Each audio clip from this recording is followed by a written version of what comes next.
A Imperatriz Sissi da Áustria é um dos maiores ícones femininos do século XIX. Considerada uma das mulheres mais belas da era vitoriana, ela também era a orgulhosa dona de um dos cabelos mais cobiçados da época. Então hoje nós vamos descobrir como a Sissi e outras beldades vitorianas cuidavam do cabelão. Meu nome é Pauline Kisner, eu sou historiadora da indumentária e recriadora histórica e você está no canal da Modista do Desterro.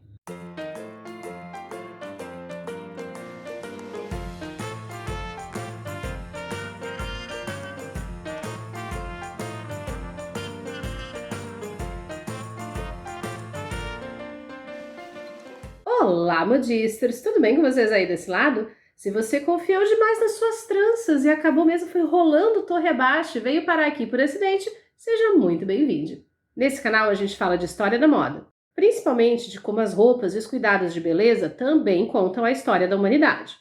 Mas fazemos isso com base em pesquisa histórica de verdade, usando documentos e objetos da época. E as pesquisas que são desenvolvidas nas universidades e nos museus. Tudo isso para trazer para você um conteúdo histórico gratuito, de qualidade, em língua portuguesa, coisa fina, sem achismo, sem sensacionalismo e sem informação tirada do Receitas caseiras de beleza são um negócio antigo, muito mais antigo do que a internet faz parecer e nem sempre isso é por falta de grana. Porque tem um lance cultural que é muito importante nisso. Aqui no Brasil, por exemplo, ainda é super comum fazer máscara de abacate ou iogurte no cabelo, esfoliação com borra de café. Eu mesma sou fã assumida da máscara de farinha de arroz com leite. Pronto, me julguem. Olá lá! E o negócio é que nada disso é novidade. Sua mãe, sua avó e as ancestrais delas já faziam essas coisas em casa e aprendiam com outras mulheres que tinham lido numa revista, num almanaque, às vezes num livro. Mas, tia modista, não é verdade que antigamente não tinha cosmético pronto pra vender? Sim e não. O que não existia era a grande variedade de produtos que nós temos hoje. O acesso era bem mais complicado e muito mais afetado por fatores como classe social, região e cor da sua pele. E a gente tem a questão cultural de novo, que é a noção do que era aceitável para as mulheres em cada meio social. Tanto que o que nós vamos falar nesse vídeo diz respeito a mulheres da aristocracia, que é o caso da Sissi, e a mulheres da burguesia e da classe média. E nada do que eu vou falar aqui é uma regra universal para o século XIX inteiro, em todas as partes do planeta. Generalizar é um perigo e isso apaga totalmente as histórias e as experiências de cada local. Então já sendo seu dedinho neste botão de like, se inscreve aqui no canal, ativa as notificações e vem comigo para a gente mergulhar nas rotinas de haircare da era vitoriana. A indústria cosmética da era vitoriana caminhou para que a nossa pudesse correr aqui no século XXI. Mas, de uma forma geral, a relação dos vitorianos com cosméticos era uma coisa muito complicada, porque essa relação acontecia através de um filtro moral extremamente complexo. Se nos séculos anteriores a beleza era algo propositalmente artificial e pensado para demonstrar o status social, principalmente da nobreza e da realeza, no século XIX, a ideia era de que a beleza precisava ser algo natural. A beleza física seria resultado da virtude. E no pensamento da época, a beleza era algo do universo feminino. Mulheres tinham que ser bonitas. Para conseguir um bom casamento, para manter o marido interessado e garantir a felicidade doméstica, mas também para ser uma boneca que atestava o sucesso financeiro do marido na sociedade. Beleza estava ligada necessariamente ao frescor da juventude. Tanto que depois de ter filhos e se aproximar dos 30 anos, as mulheres eram desencorajadas a perseguir a beleza. Elas deveriam simplesmente aceitar que o tempo delas tinha acabado e abrir espaço para as mais jovens. A literatura e os jornais eram muito cruéis com a mulher que não aceitava esse movimento. A crítica às matronas de 35 anos que ainda usavam vestidos decotados e pó de arroz para disfarçar as marcas do tempo eram mordazes. Então eu realmente consigo entender por que a Sissi se apegou com tanta força à ideia de manter a beleza e a juventude dela a todo custo. Basicamente porque era a única coisa que ela podia de alguma forma controlar e era uma esfera em que ela existia independente do marido, da sogra e até da coroa que ela carregava. Muitos pesquisadores hoje acreditam que a Imperatriz Sissi tinha um combo de transtornos mentais, que levavam ela a passar fome, a praticar uma forma extrema de tight lacing, a manter uma rotina de exercício severa demais para um corpo mal nutrido e a temer o envelhecimento e o espelho mais do que qualquer outra coisa na vida. E olha só, gente, eu não tô passando pano pra pobre menina rica não, tá? Eu tô só reconhecendo que apesar de ser uma mulher privilegiada pra caramba, a Cissy ainda era uma mulher toda ferrada da cabeça, graças a uma sociedade patriarcal doente e a uma família que era basicamente um bando de filhos da... Um dos maiores orgulhos da Cissy era o seu cabelo, que dependendo da época chegou a passar da altura dos joelhos.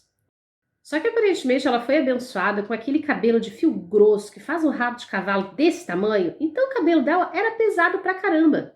E de acordo com os biógrafos, a partir de relatos da cabeleireira e do professor de grego, ela tinha dores de cabeça constantes por causa disso. Como quase todas as mulheres europeias da época, Cissy não lavava o cabelo com a mesma frequência que a gente faz hoje. Imagina lavar e secar essa cabeleira toda no inverno, sem água encanada e sem secador de cabelo, gente. Aqui tem coragem. Ela lavava o cabelo a cada 3 semanas e isso levava um dia inteiro. A função começava com um shampoo à base de conhaque e ovo cru e terminava com ela andando pelo palácio por horas a fio para o cabelo secar naturalmente. E não existia nada nem parecido com condicionador. Então aquelas fotos de atrizes de 1890 e 1900 com o cabelo todo cheio de frizz realmente começam a fazer sentido. Entre as lavagens existiam alguns truques que a Cissy e outras mulheres da era vitoriana adotavam. E agora a gente vai analisar a fundo essa rotina usando uma fonte que eu adoro. The Ugly Girl Papers é uma coletânea de artigos que saíram na revista Harper's Bazaar no século XIX. E que basicamente traziam conselhos para todas as garotas que não se encaixavam no padrão de beleza. Eu não sei se eu me sinto representada ou ofendida, mas claramente rola uma identificação. O capítulo 2 é todo dedicado às madeixas, e a autora já começa descrevendo o cabelo feminino ideal. Comprido até a cintura, naturalmente brilhoso, graciosamente cacheado, e quando preso devia formar um rabo de cavalo da mesma espessura do punho da mulher. O cabelo desses era um presente divino, o dote supremo concedido pela própria natureza, a coroa de glória do belo sexo. Mas se você não tivesse acertado a loteria capilar, a autora tinha alguns conselhos muito importantes para te oferecer. Nunca tirar o comprimento do cabelo depois dos 5 anos de idade. Só as pontinhas, quando estritamente necessário. Até a menina alcançar a idade adulta, o cabelo deveria ser mantido em tranças apertadas, que só seriam desfeitas para dormir. O cabelo devia ser cortado reto, retinho. Cacheadas e onduladas choram. Todas as noites, deveria se embeber o couro cabeludo numa mistura de água destilada e amônia para estimular o crescimento do cabelo. Pentear o cabelo vigorosamente todos os dias, com uma escova de cerdas macias, massageando também o couro cabeludo. Isso é uma coisa que a cabeleireira da Cissy relatava fazer, e que depois de pentear o cabelo, ela precisava coletar os fios que caíam e mostrar para Cissy para ela conferir. Esse processo de pentear e arrumar o cabelo demorava tanto tempo, às vezes a manhã inteira, que a Cissy chegava a responder correspondência, colocar leitura em dia e até fazer aula de grego enquanto a coitada da cabeleireira trabalhava. Aparar 1 centímetro do cabelo, não mais do que isso, todo mês, para eliminar as pontas quebradiças. E no caso de cabelos que teimavam em não crescer, entravam as lavagens estimulantes como aquela de conhaque com ovo cru que a Cissy usava. Uma vez a cada 2 semanas, lave o cabelo em água em que um punhado de farelo de aveia e um pouco de sabão branco tenham sido fervidos. A seguir, esfregue o couro cabeludo com uma gema de ovo batida. Seque o cabelo e a raiz com uma toalha e esfregue o couro cabeludo com uma pomada. Isso fará o cabelo crescer saudável e brilhoso. Isso porque o cabelo ideal da era vitoriana era realmente comprido, um conceito muito ligado à ideia de feminilidade da época. Ao mesmo tempo que o cabelo longo era desejável, inclusive em termos eróticos, ele precisava estar sempre preso de alguma forma. Um cabelo solto era a exclusividade das crianças, dos doentes e das mulheres caídas. Então não, a sua mocinha de época favorita não usaria o cabelo solto porque isso era considerado absolutamente imoral. Mas esse cabelo não precisava só ser comprido, ele tinha que ser cacheado. Quase todos os penteados com cachos que a gente vê em toaletes de baile das revistas de moda usavam apliques. Mas esses apliques eram feitos com cabelo humano e precisavam de manutenção como qualquer peruca moderna. E os penteados do dia a dia dependiam de uma certa texturização do cabelo, que, por sua vez, dependia de cachear o cabelo antes para segurar a forma do penteado. E para ajudar na fixação desse cacho, já que ainda não tinha spray Carina na época, usavam-se alguns preparados à base de gomas. Um deles é o Bandoline, feito de goma de linhaça e particularmente muito eficiente. Eu falo isso porque eu testei. E ensinei a receita aqui no canal, nesse link que está aparecendo aí no cantinho da sua tela. Então, nesse rolê meio clean girl da era vitoriana, tentar mudar ou até recuperar a cor do seu cabelo era um grande Nope.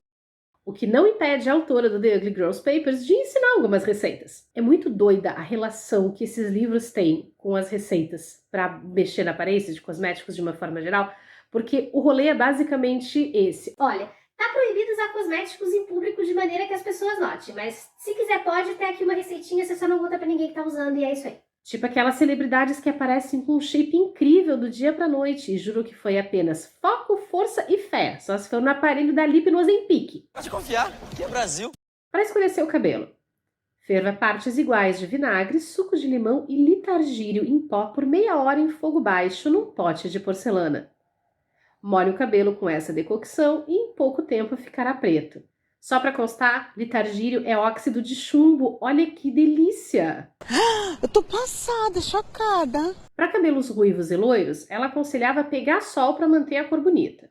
E para cabelos muito, muito clarinhos, ela aconselhava uma dieta à base de carne vermelha e molho de carne.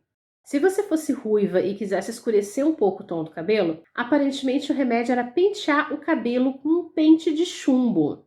Ela desencoraja tentativas de ficar loira, mas se quisesse, era só passar uma pasta de enxofre com água. Qual era o problema dessa gente? Depois que os cabelos estavam lavados, eles eram cuidados nas próximas semanas com alguns produtos específicos.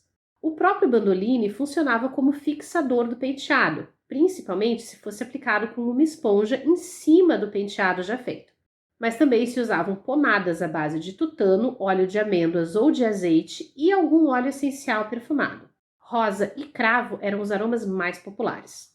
Eu acho interessante esse rolê das pomadas porque, claro, elas fixavam e modelavam o cabelo, mas o fato de elas serem feitas com gorduras tão densas, muito provavelmente era uma coisa que já ajudava a dar uma segurada naquele frizz, nascido da total falta de condicionador. Até hoje, o tutano, por exemplo, é um ingrediente de que alguns cremes utilizam para recuperar cabelos totalmente destruídos por química. E o cravo é um repelente natural, então meio que já ajudava a espantar os hóspedes indesejados. Mas inevitavelmente o cabelo ficaria oleoso até a próxima lavagem. E aí, o que elas faziam? O ancestral do nosso shampoo seco. Aplicavam flocos de milho ou flocos de aveia na raiz do cabelo, esfregavam e penteavam, e esses flocos absorviam a oleosidade que estava na raiz. E eu achei esse truque absolutamente genial. Achei tão genial que até já usei, testei, aprovei e o bagulho realmente funciona. Super vitoriana ela! Se você assistiu até aqui, muito obrigada. Eu te convido a se inscrever aqui no canal, ativar as notificações, deixar o seu like nesse vídeo, deixar o seu comentário aqui embaixo também, me contando quais são as curiosidades que você tem sobre o passado que você gostaria que eu respondesse. E claro, que você dê uma conferida nesses outros conteúdos que a gente já tem por aqui e que eu separei para você com todo carinho.